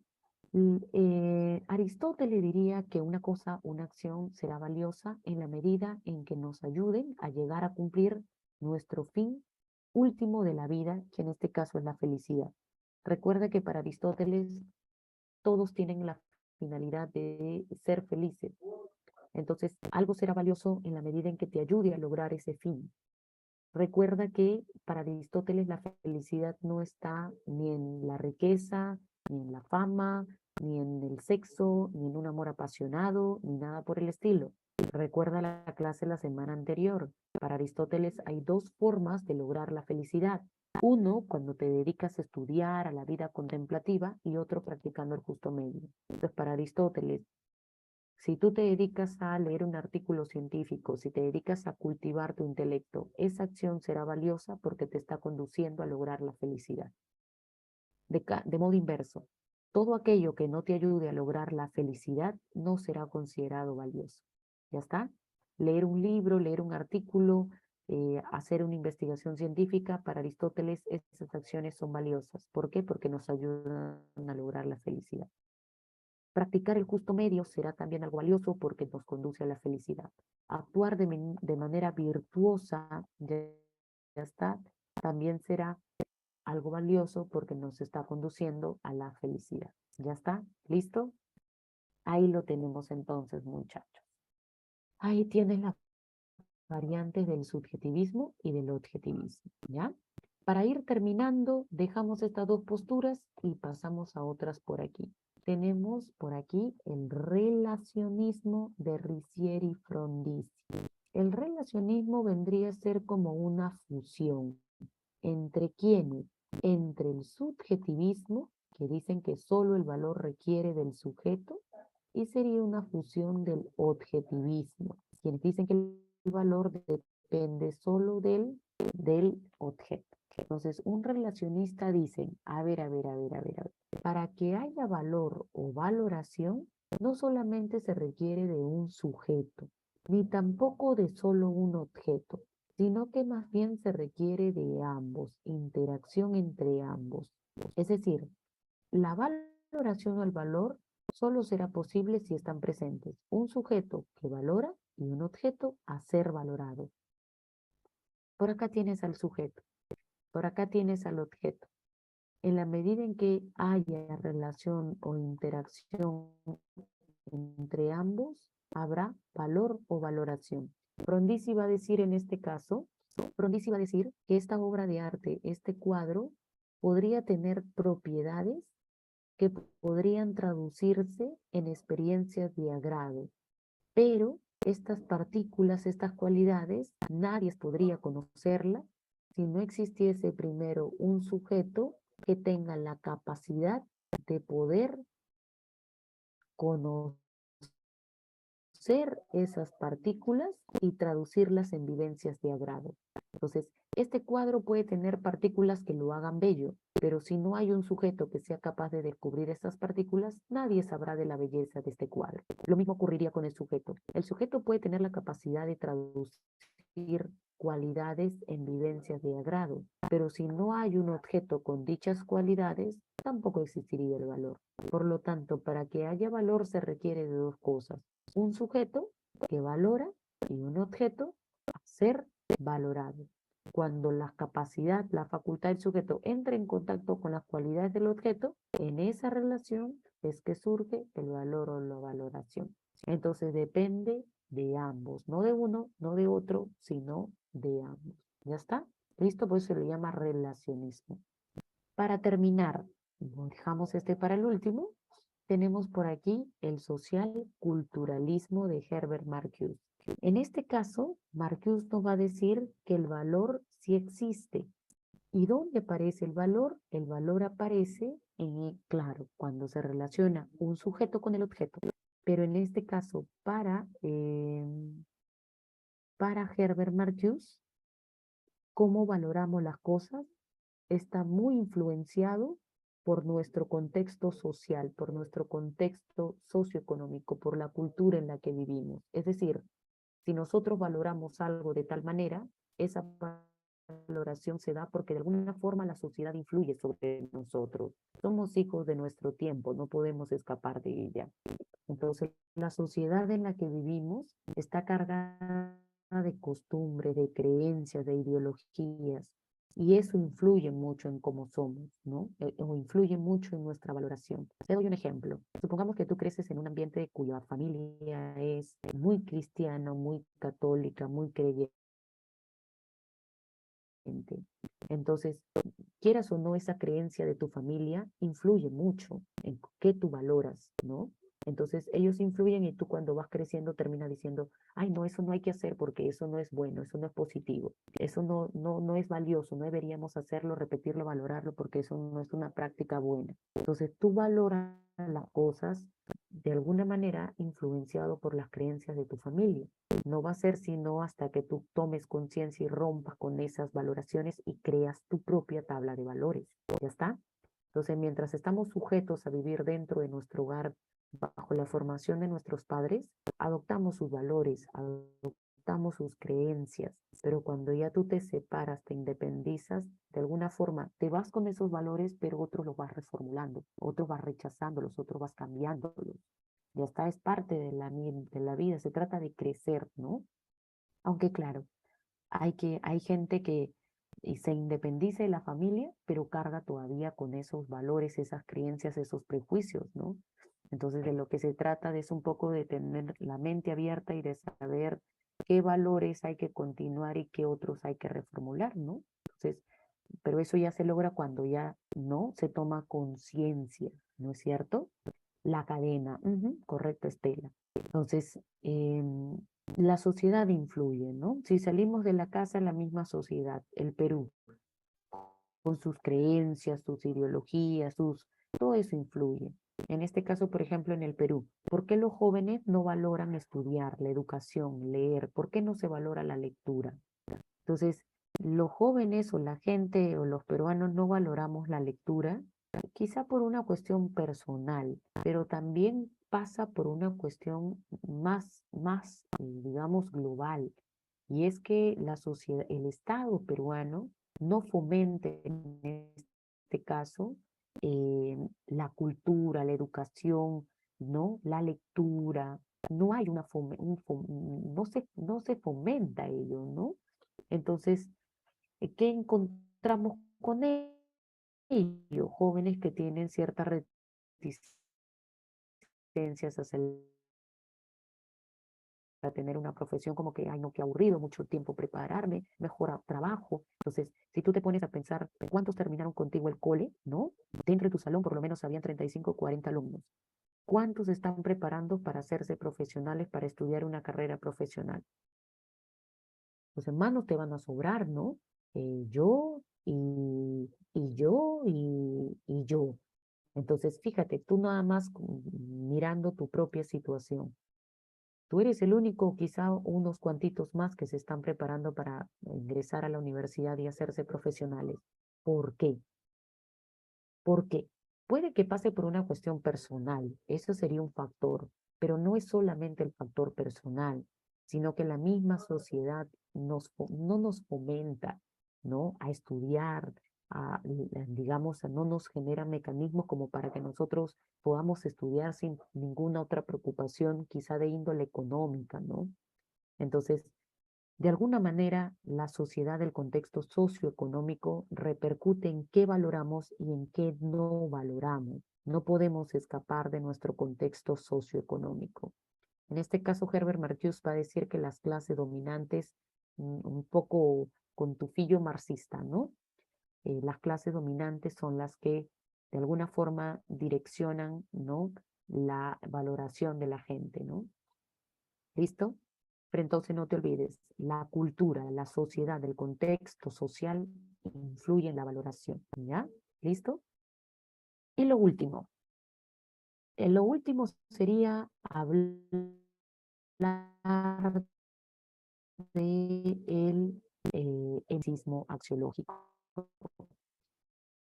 Recuerda que el escéptico representante del emotivismo axiológico es el filósofo Alfred Ayer. Alfred Ayer va a decir que el valor, la valoración, los juicios de valor, ¿no? No son reales. Es decir, no se pueden comprobar su verdad o falsedad en la realidad. Hola, hola, ¿me escuchan?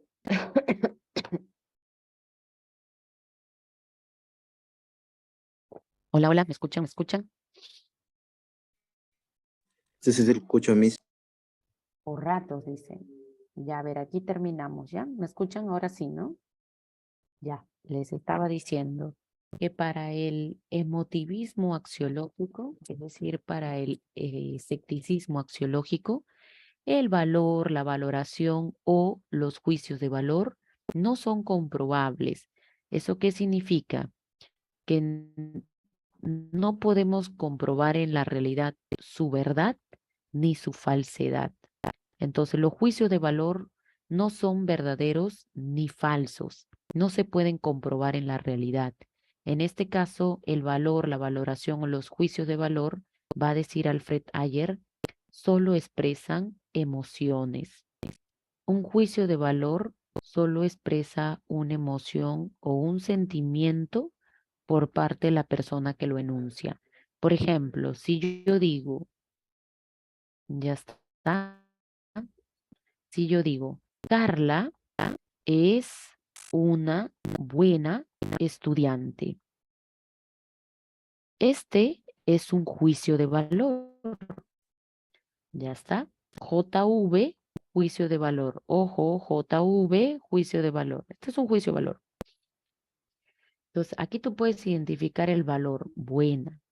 Entonces, Alfred Ayer va a decir, este juicio de valor no se puede comprobar en la realidad. Profe, sí puedo ya, pero es que de repente yo cuando digo Carla es buena estudiante, yo no estoy tomando en cuenta las calificaciones de Carla. De repente cuando yo digo Carla es buena estudiante, yo solamente estoy considerando que Carla siempre entra a clase, participa en clase, es una estudiante muy activa, pregunta. Entonces de repente yo no estoy considerando el factor de la calificación. Ah, profe. Entonces, ¿qué va a decir Alfred Ayer? Ayer va a decir que los juicios de valor no se pueden comprobar en la realidad, no son ni verdaderos ni falsos. En este caso, ese juicio de valor, dirá Alfred Ayer, solo expresa una emoción o un sentimiento que tiene la profesora quizá hacia el estudiante Carla, ¿no? Entonces, los juicios de valor solo expresan emociones, sentimientos, pero no son reales, no se pueden comprobar, no se puede saber si son verdaderos o falsos. ¿Ya está? Entonces, los juicios de valores solo expresan emociones o sentimientos individuales. Lo mismo ocurre si, por ejemplo, yo digo, Lincoln es bello. Eso no lo podemos comprobar. Entonces, ¿qué dirá Alfred Ayer? Que ese juicio solo expresa un sentimiento de la profesora hacia Lincoln, ¿no? La profesora siente, ¿no? Tiene un sentimiento positivo porque dice que él es bello. Pero si yo digo Lincoln es bello, eso no podemos comprobarlo. No son reales. ¿Ya está? ¿Listo? Ya está, muchachos. Entonces, hasta aquí hemos terminado con todo lo referente a la axiología. ¿Ya está? ¿Listo? Hemos visto todo lo relacionado al valor y las doctrinas axiológicas. ¿Ya? Terminamos entonces por aquí. ¿Se entendió para todos? ¿Se entendió? ¿Se entendió?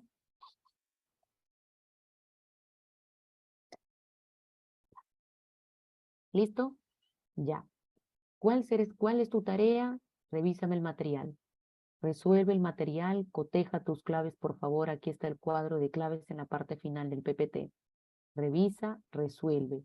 Si tuvieses alguna duda, alguna inquietud, no dudes en formular tu pregunta. ¿Ya está? ¿Listo? Entonces, aquí nos vamos a quedar, muchachos. Un fuerte abrazo para todos. Sí, Cuídense disculpe, mucho y ya nos encontramos disculpe, ¿me escucha?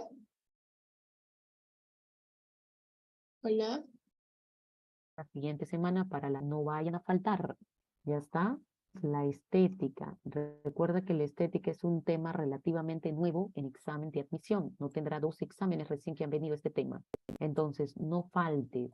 Siguiente semana arrancamos con la estética, ¿ya? Otra cosa, este, por si acaso, la estética yo lo he dividido en 2 clases, ¿ah? En 2 clases. Así que la siguiente semana vemos la estética 1. No falten, muchachos, ¿ah? Tema importante. Profe, la semana pasada, sí, Areli, a ver, les dejo la clave del texto de la semana anterior, ¿ya? A ver, déjame ver por acá. Aquí lo tengo. Ay, ya se lo envié a quién, ¿a quién se lo envié? Ah, ya, acá está, acá está. A ver, anota. Del texto de la semana anterior de ética, la pregunta 9 es beso, ¿ya? Anoten, por favor. 9, la pregunta 9 es beso, ¿ya? Y la pregunta número 10 es avión. ¿Ya está? Beso y avión. Eso es el texto de la semana anterior, semana 14, texto de ética. ¿Listo? Ahora sí, los dejo hasta aquí. Un fuerte abrazo para todos. Cuídense mucho y ya nos encontramos la siguiente semana. ¿Ya? Nos vemos, muchachos. Cuídense. Muchas gracias, Miss. Nos vemos la siguiente semana. Cuídese.